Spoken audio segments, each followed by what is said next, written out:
You're watching Next Pitch, the student-athlete playbook for parents raising tomorrow's athletes. All right. Welcome to the Next Pitch podcast. We're starting a new weekly series with my old friend, Dusty Hara. Welcome back to the air, Dusty. We're going to call this the Weekly Sports D&A with Dusty and Anthony. And I'm super excited to get the chance to chat with you. And you've got so many different things going on, such a great perspective. I think this is going to be a ton of fun. I'm excited. I mean, this is what I got into the industry for, was to just talk sports. I have transitioned into management and the evil world of management. Yeah. So now I am, after hosting on 1080 The Fan and 105.1 The Fan in Portland for 17 years, now I'm in management, but still got the itch to talk, and no better place to do it than right here. So let's talk a little bit about what you're doing right now, so people know your background. I think most people who listen to this will, but for new listeners, longtime radio host, but also currently the sideline reporter for the Ducks and do a whole bunch of stuff with Oregon. What is that role like? Boy, the sideline reporter for the Ducks, it's been pretty awesome the last couple of years. It's a really cool opportunity that I got a couple of years ago to be the sideline guy. And this is now my third year. So Dan Lanning's been there for 4. I've been there on the sidelines for 3. It's been awesome to get a front row seat into a culture that has been developed and grown in front of everybody's eyes, and just kind of see the stamp that Dan Lanning, his staff, had put on the University of Oregon football. To be a person who grew up on the periphery, watching Duck games, because my dad played there in the 70s with Ahmad Rashad and Dan Fouts. There's some names, man. Right? Ahmad Rashad, boy, he was good. I don't think people understand, because they just weren't good wins and losses wise. Yeah. But on that team, they had Dan Fouts, Ahmad Rashad, Norv Turner was the backup quarterback of that team. Their coaching staff had George Seifert, John Robinson, and John Marshall, who became a longtime NFL defensive coordinator. I didn't know that either. I knew Seifert was there, but I didn't know those other guys were there. They had an incredible staff. They had really talented players on those teams. They just didn't have enough to compete with USC, UCLA, Washington back then. And it was kind of the little engine that could in Eugene that plucked off a couple of guys left and right and developed talent, but didn't have enough of those workhorses to pull them across the finish line. I want to get back to talking about Oregon in a minute. There was an unbelievable article about Dan Lanning. I think it was on Bleacher Report this week. We'll get back to that. But just kind of as we go through, we'll talk about Big Ten football, Big Ten sports, college football landscape, transition into basketball as the season gets here. And then, obviously the biggest driver in all the sports right now, the NFL, we'll talk about that, or else we'll get left behind. So we will discuss the NFL. But let's start with how you and I met. I think I don't even remember what this was, 03 maybe?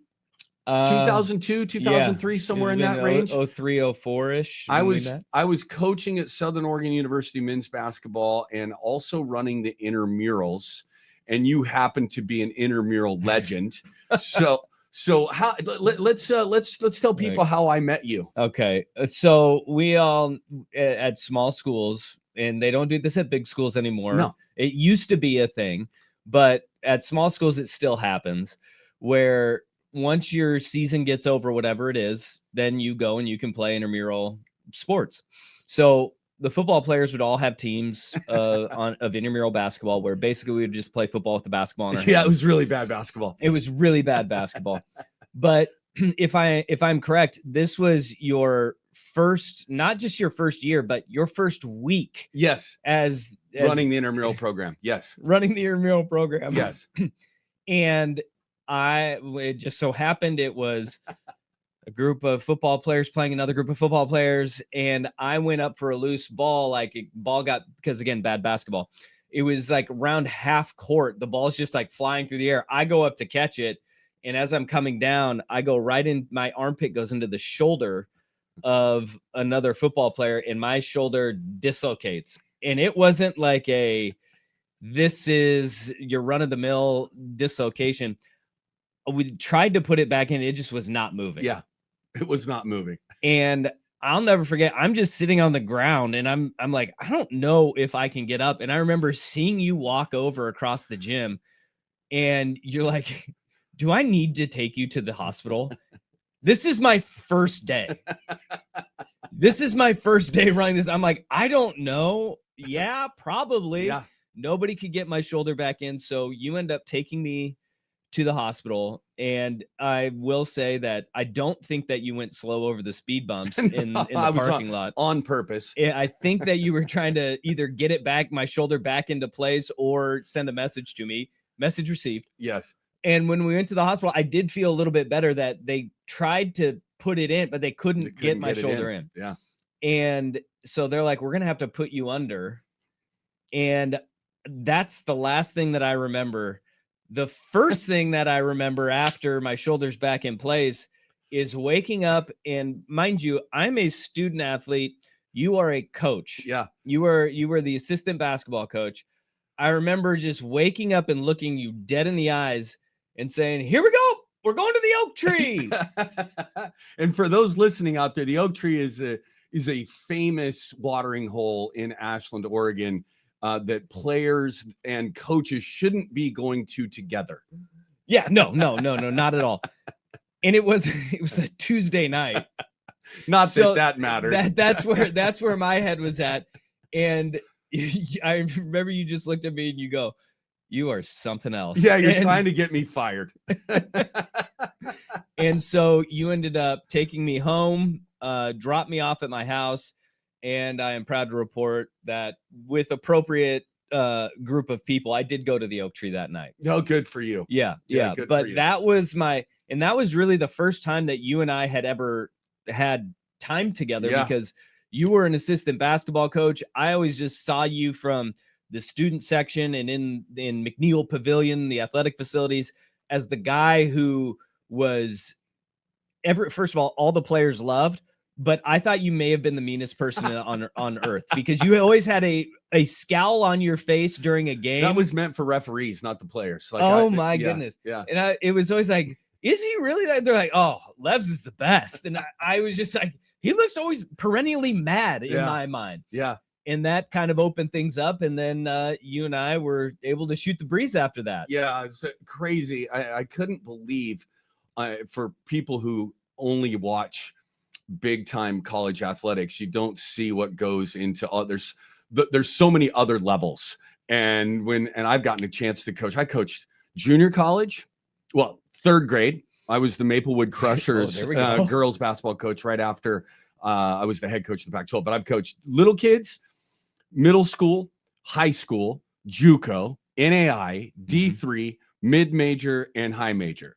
And the high major, once you're there, you don't ever want to go back. But there's so much that goes into running a program. So many student athletes that aren't flying on charter jets, and running intramurals and teaching classes is part of that process for coaches at that level working their way up. Look, I have, as you have obviously with every level that you've been to, you've seen the difference between the high majors and low level. And going from the small college where we would play Montana State Northern and then hop on a bus, and literally the only time the bus would stop would be to change drivers and get gas in Spokane, and drive 23 hours straight after a game. Yeah. I did that in vans. So before it was state of Oregon changed the law on that, and we would drive from Ashland to like Caldwell, Idaho in a van, get done with the game at 10:30, 11 o'clock at night, have pizzas delivered to the vans, drive to LeGrand, which is a few hour drive between Caldwell and LeGrand, play again the next night and get done at 10:30, 11 o'clock, and then drive from LeGrand, an 8-hour drive back to Ashland that night in vans. Yeah. Like it's crazy. And going from that world to the world of charter airplanes flying across the country, getting back at a reasonable hour and not missing an entire day. Like it's a different world. It's a completely different world. But I will always say I wouldn't have changed my experience for anything in the world because it was unique to me. And the college sports, it goes from being fun, something you do for your community, to it becomes more of a business. Yeah. And it's 100% a business at that upper level. Well, at the lower level, it is, all right, can I get some of my school paid for? Can we win games? But somebody else's livelihood is attached to the performance of the team. Yeah. And that is different. And you feel that kind of pressure when you get to college. Yeah. At the high level, it is completely different. Yes. And that pressure is ramped up and ratcheted up even more to a degree that, now that student athletes do get NIL money, at least that when you're doing that, you're getting something in return as a student athlete because that pressure is so much more. Yeah, it's crazy. I'll never forget. I just described what it's like to go from Ashland to Caldwell LeGrand back to Ashland. We are playing the University of Minnesota the first year I'm at Utah, and we had a noon game in Minnesota, and I was back home in time for dinner that night in Salt Lake City. And I looked at it was just for me that first couple years of going from being a small college guy for 11 years, all of a sudden being at that level. I just walked around pinching myself. Is this really how the rest of the world lives? Then once you get used to it, like you don't want to go back, man. And I loved every minute of what I did at the small college level. There's just such a unique difference to those two levels. There is. They're completely different worlds. And the small college experience is truly, you get a lot of people who love the game that they're playing because they're not playing it to go and be a professional. They're playing it because they truly love the game. And there's no doubt as to why so many bright coaches come from a lower level. It is because you're not in it for anything else except for you love the game that you're playing. Yeah, some of the best basketball coaches in the country coach at that level. And I've heard Coach K talk about how some of the best coaches he knows no one's ever heard of that coached at that D3 and AIA level. I learned so much during that time and from so many different people. And for those of you that live in an area, and the Northwest where we live is one of those areas, but there's pockets all over the country that have big leagues, right? And here it's the Northwest Conference and the Cascade Conference. In the middle of the winter, you're looking for something to do. That basketball at that level is fun to watch. There is a ton of good players. They just don't have the overall giant size and maybe some of the athleticism at the guard play, but it is fun basketball to watch. It is. It's not the intramural basketball. That is for sure. No, it is. It's a high level. And when you get really good teams, which, we're lucky that we do, we have a lot of really good teams in this area. It is entertaining. Yeah. It's really entertaining. Well, let's talk about the Big Ten. Right. I think you obviously just had a bye week, or Oregon had a bye week, so no game last week, but you had two parts to this. You had an opportunity to go to Penn State for the whiteout, standing on that sideline. What was that experience like for Oregon fans, for people that got to be there? What does that environment feel like? It's it was really weird because like everybody asks, like, it was, how loud was it? You get to a point where loud is loud. Yeah. Like 110,000 people at Beaver Stadium, or 111 that were there. That was just loud. It's just loud comes at you in various ways. And I think one of the unique parts about Autzen Stadium, where people say, how can 60,000 people make that much noise, is that Autzen is constant. Like it just is unrelenting. It doesn't stop. It is just loud, loud, loud. And it just beats you over the head over and over again. In State College, it was more of bursts of really loud noise. And when they have 111,000 people with a burst of loud noise, it kind of shocks you and you go, whoa, like that's different. But what they do at Penn State is, in front of the student section, they set up a bank of speakers that face towards the field. And their game operations give them a ton of credit because they time it up perfectly. They play Mo Bamba all the time, and it is so loud coming from those speakers, and the whole crowd is singing Mo Bamba, but they have that music cut right as the opposing offense is walking to the line of scrimmage. And at that point, it is just everybody just screams. But then 4 seconds later, it stops. It's quiet again.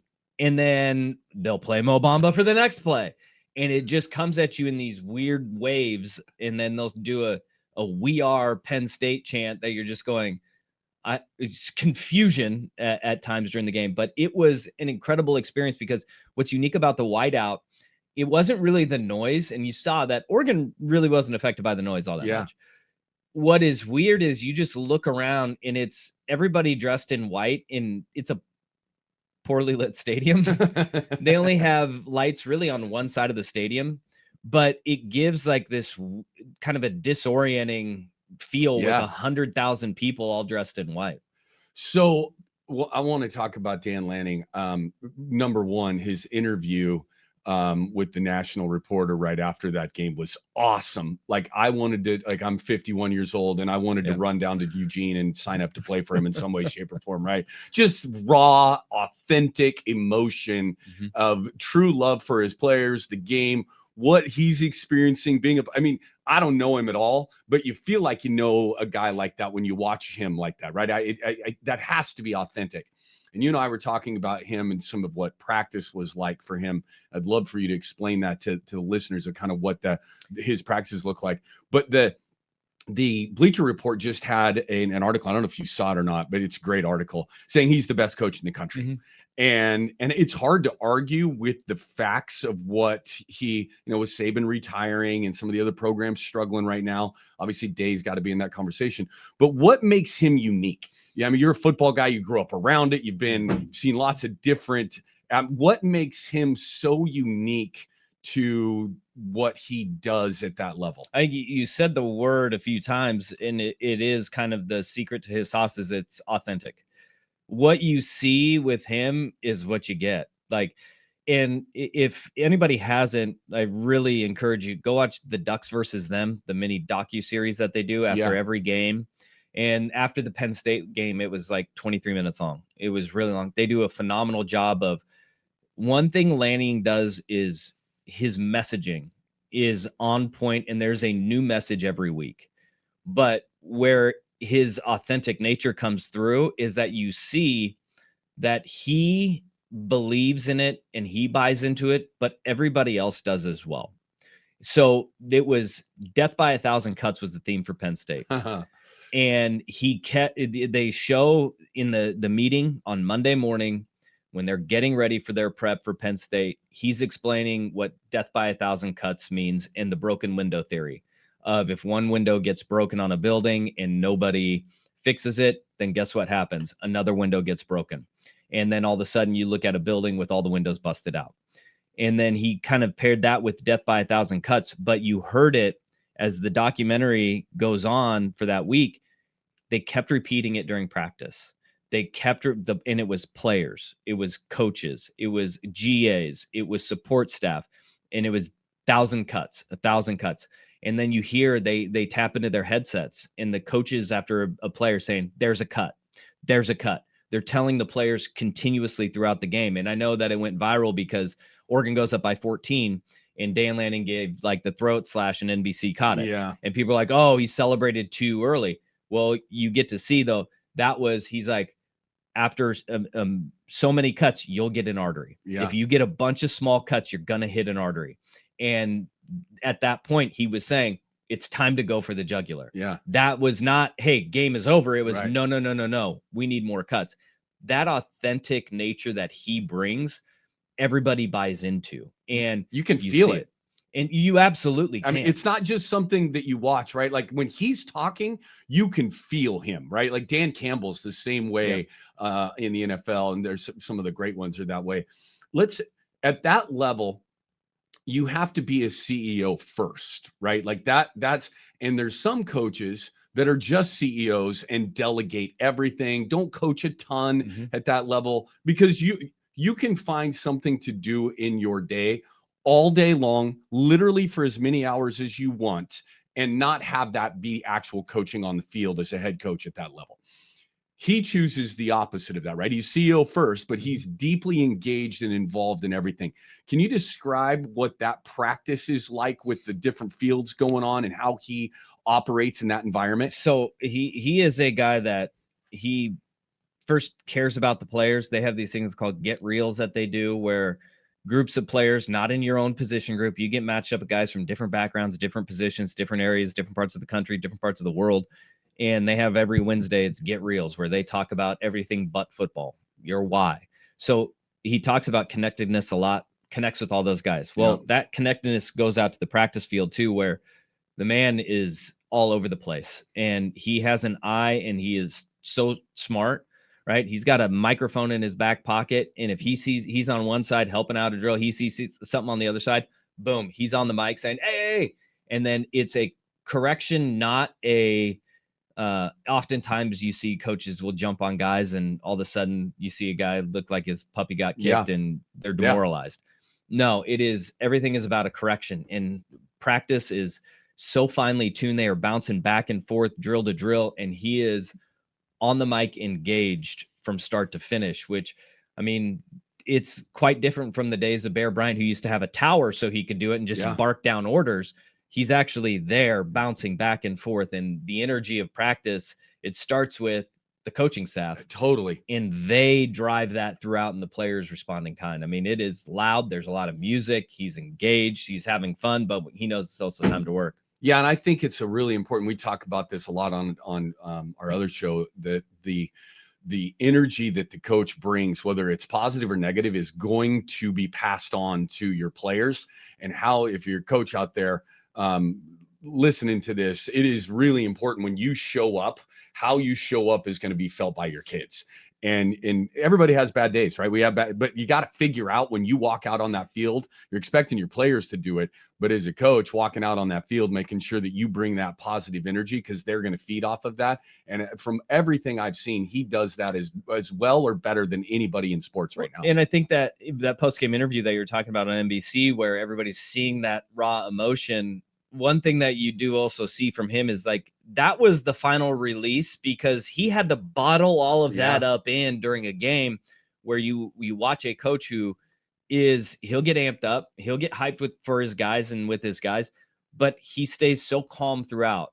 And it's almost as if like that moment at that end in the post game, it was like, I can finally not be the bottled up, just emotionless person. I can be a person who has real reaction to this and how big that moment was. So one more thing in the Big Ten before we move on. Just the Northwest right now, you've kind of got the haves and the have-nots. We're not going to talk about Oregon State and Washington State today. Sorry, Alex Brink, if you're listening to this, we're not going to talk about the Cougs. But the Huskies had a huge win on the road, man. What an impressive. You don't want to lose to Ohio State twice, right? Like you don't want, and they almost did, and they came back in the second half on the road at Maryland. And I don't think people realize how hard that is to travel 3,000 miles, first of all, to do anything, much less as 18 to 22-year-olds, and get yourself ready to play a football game, especially after the emotion of last week. How impressive is that win in your mind for the Huskies to be able to do that and keep themselves in that conversation for championships and the playoffs for a little bit longer? I mean, it was just under 4 minutes left in the third quarter before they got their first points of the game. Yeah, I mean, they were down 20-0 midway through the third quarter. And they didn't get a field goal until far after that. Like, that resiliency, Jed Fish is a really good coach. Yeah. He is a really good coach. And you knew they were going to be better than they were a year ago. But to the point of not letting a team beat you twice, I mean, that's what Penn State did when they go to UCLA and they lose. That's right. You put so much emotion into a home game that is, kind of you're hanging your hat on this. And then you get an opponent where Maryland, by the way, was 4-0 heading into that game. And I think a lot of people may have forgotten that Maryland was humming along throughout the season. Well, and every team has Big Ten players on their team. No doubt about it. This isn't every team like that. There's no teams that just have a conglomerate of bad players. You're showing up to places that have good players on, and every field you walk on. And you're coming off of an emotional game where you fought against an Ohio State team, fell short, obviously, but then Maryland was coming off of a bye, and they were sitting there and they got to watch that game, and they spent, probably not 2 weeks, but about a week and a half preparing for you. And they came out and you got their best punch. And Washington looked rattled. They were banged up. They had a bunch of injuries, were out without their tackle. And Damon Williams, he looked a little flustered early in the game. Yeah. Then God, he's a stud. He settled in, and my goodness, he came roaring back. That's a big win for Washington. Yeah. That is one that if they lose that game in that fashion, who knows where their season goes after that. Yeah. But picking up that win, doing it on the road where they've had struggles winning on the road, because it's not easy, especially when you're going across the country for a lot of these trips. That is one that you can, a building block to where the momentum and trajectory for Washington from here, that's going to be an interesting one to follow, because they don't have an easy schedule, but they know that they're not going to be out of a game. Well, and I think it's great. Oregon fans love to hate the Huskies, right? There's all sorts of nice sayings about the Huskies, but it's so good for, especially with the change in the Pac-12, right? Not having all of the regional rivalries that you typically would have, 3 to 4 of them in your region, in your conference, and every one of those games has a different meaning to it.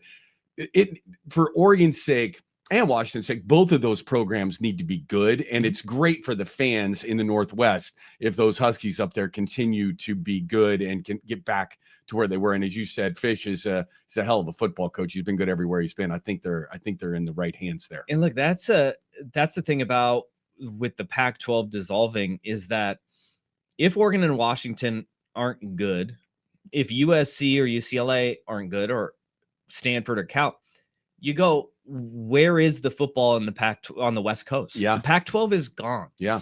And it's not going to be is ridiculous, and how much I hate it. It's not going to ever be Washington State and Oregon State anymore. No, it's not. Unless they have the magical year where they go undefeated. That's going to be really difficult to do. So for the West Coast, 2 of those schools got to be good. Yep. Any machination of them. Yep. Whether it's Oregon, Washington, Cal, Stanford, USC, UCLA, they need to be good, because West Coast football is going to be largely irrelevant if they're not, because in the old Pac-12, somebody had to be good. Yeah. Because they were playing against each other. That's right. Now they're not anymore. That's right. No, I think it's a great point, and I'm really hopeful that who knows what's going to come in the next 10 years, with the next iteration of whatever happens in athletics, but having those 4 schools be good, and not just in football, right? Like across the football obviously rules the world, but making sure that UCLA and USC and Oregon and Washington have good basketball programs, good women's basketball programs, just helps the region feel relevant to the sports world. And if it's not, it's kind of hard to be a sports fan here. It is. And that's one thing that I don't think will ever go away is women's basketball on the West Coast is going to be good. Agreed. I mean, it has been for decades now, but the investment that the West Coast has made into women's sports and the growth that we're seeing in women's college basketball being exponential over the last decade, it's always going to be good. But what makes money in college sports 100%, where people watch, is football and men's basketball. That's right. And both of those sports need to get over the hump. They do. For the spark to be back in a big way out here. Yeah, and we'll talk about basketball when we get closer to the season. Right now, people don't listen when we talk about basketball right now, so we'll leave that alone. But it is really important for the league and the growth and keeping the West Coast relevant throughout the year. Let's dive a little bit into the NFL today. We'll cover it more next week. But the quarter of the way through the season, the Dolphins were able to break out the champagne yesterday, because there's not an undefeated team. And I don't know if that's the earliest that's happened, but it's the earliest it's happened in quite some time. We're week 5. Is that right? Yeah, that we don't have an undefeated team. What is it? Parity? Is it, I don't think any expert out there right now knows who's going to win the Super Bowl. If you do, you're just blowing smoke right now. It looks like it's as wide open as it's ever been. What are you looking at and seeing the parity in the league, or is it mediocrity? What do you think it is? Well, I think we see these transitions in the NFL more regularly than not, except for I think everybody got kind of brainwashed that you can have a 20-year dynasty like the New England Patriots had with Bill Belichick and Tom Brady. Yeah. And the reality of it is that we would go through these waves of 5, 6, 7-year runs of that team is really dominant. And then there's kind of all right, who's going to snatch the mantle then? Yeah. Whether it was the Steelers and to the Niners and the Cowboys in the 70s, 80s, 90s. Now you see we had a 20-year run where it was like, well, New England's going to be really good. Yep. And we thought that was going to be the norm. And when the Chiefs kind of picked up where the torch was dropped by New England, we thought that we were going to get another one of those with Patrick Mahomes and Andy Reid. The reality of it is that the NFL isn't built that way anymore. And I think with a 17-game regular season schedule now, the running the gauntlet and going undefeated, it does not seem as important as it was before. And this isn't like the regular season is diminished in the NFL. It's a marathon now. And you got to make sure you see out the other side of that marathon. Would I be stunned if we saw a 15-2 team at the end of it? No, Sure. History will tell us, yeah, we probably will. And there's going to be a loss for Buffalo or Philly in week 5. But we may not see another loss from either one of those teams until week 12 or 13. Yeah. And then we view it completely different. The fact that we see these losses early in the year, I think coaches and players alike are saying, no, you can still work some things out with now having 17-game regular season. Playoffs are a little bit larger than they once were. So that pressure to go unbeaten, nobody wants to lose, but it's not like as devastating as we thought it was before. I don't know who is the best team in the NFL. Like right now, the Pittsburgh Steelers have the fewest losses in the NFL. Didn't see that one coming. No. Right? They're tied with a lot of the other one-loss teams. Yeah. It's crazy. And I think, one of the biggest things that it is hard to do in the NFL is that sustained winning now and the change in how contracts are structured. It's hard to pay someone $60 million a year and have a roster that is full of other stars, because those stars want to get paid too. And the good teams have figured out how to do that. And I think it also shows how good those young quarterbacks were before they got their contracts, right? Yeah. Like, and so is there another batch of young quarterbacks going to come out that teams can build a great roster with a young guy, and maybe Denver with Bo Nix is that team.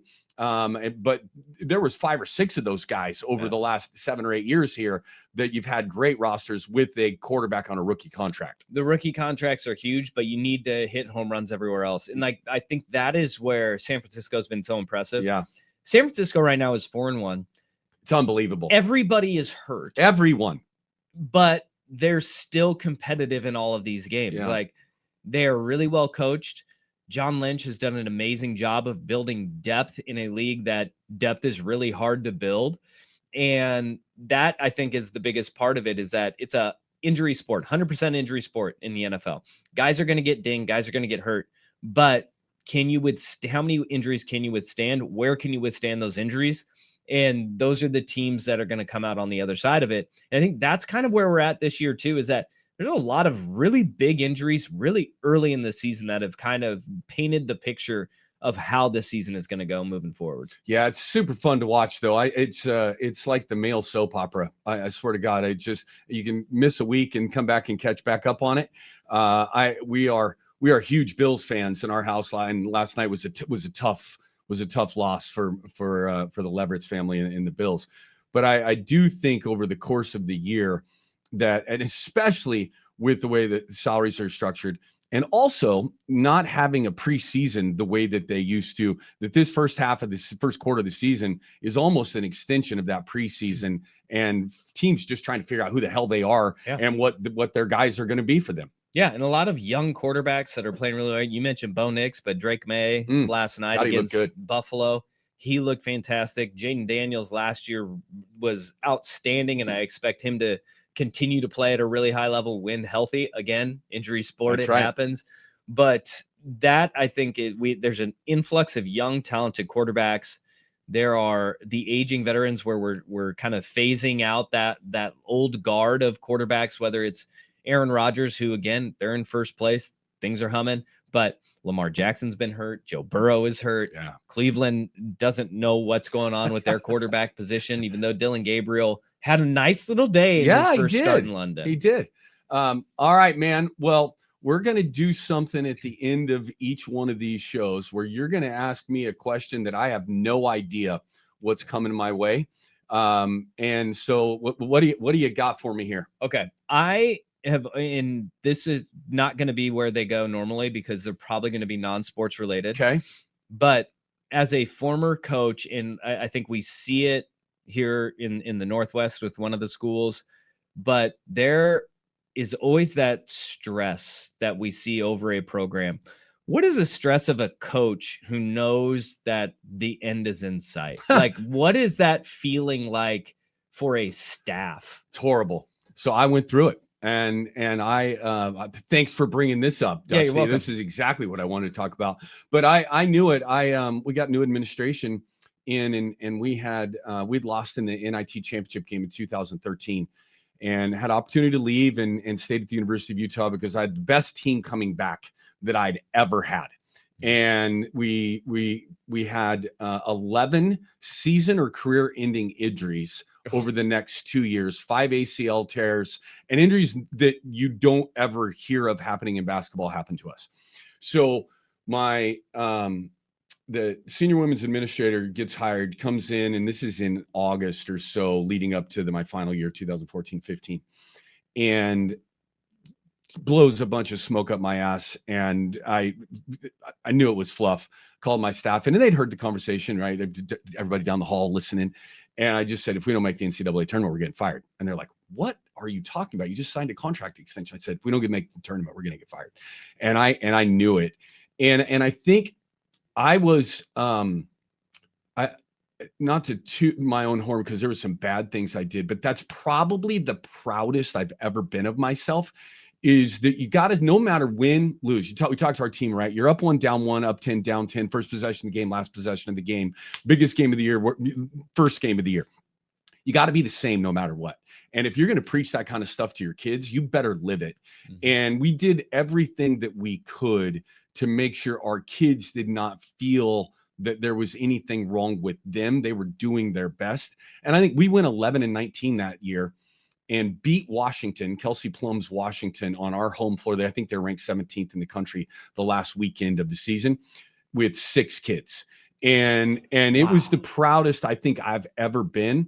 When I got done, though, with that year, I looked myself in the mirror. I was 41, almost 42 years old. I looked like I was 65.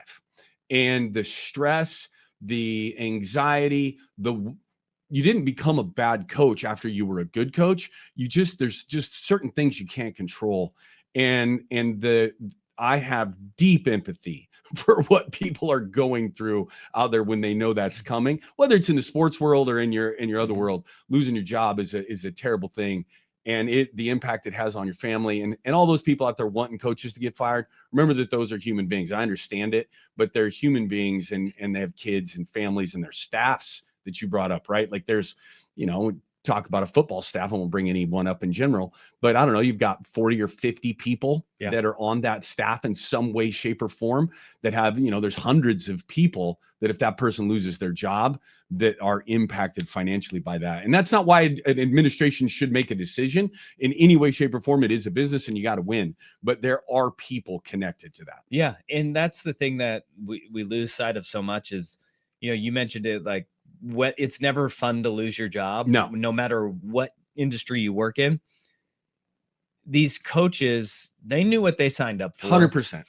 But at the same time, if, somebody working in accounting somewhere loses their job, there aren't thousands of people telling them how horrible they are at their job. Right? That's right. And that weight, it translates not just to the person that you're talking about, but so many other people around them, whether it is their family or assistant coaches and their families as well, because you want to talk about uneasy.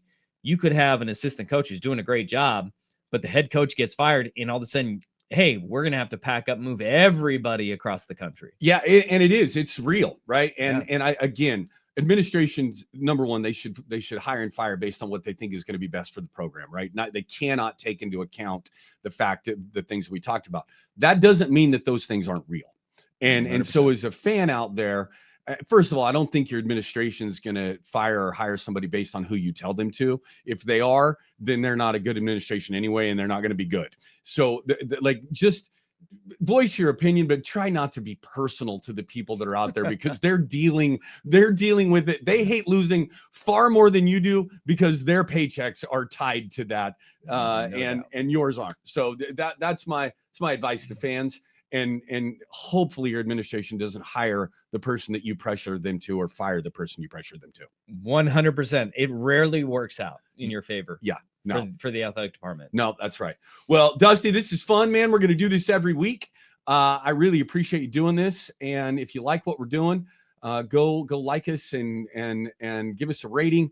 Tell your friends about it. It's how these shows expand and grow in popularity, is by people telling other people. So if you like what we're doing, please let your friends know. And I am thrilled to have Dusty Hera back on the air, man. This is awesome. It's going to be fun. I really am enjoying it. One episode in. Tell your friends. Let's go. All right, man. All right. Have a great one. You too.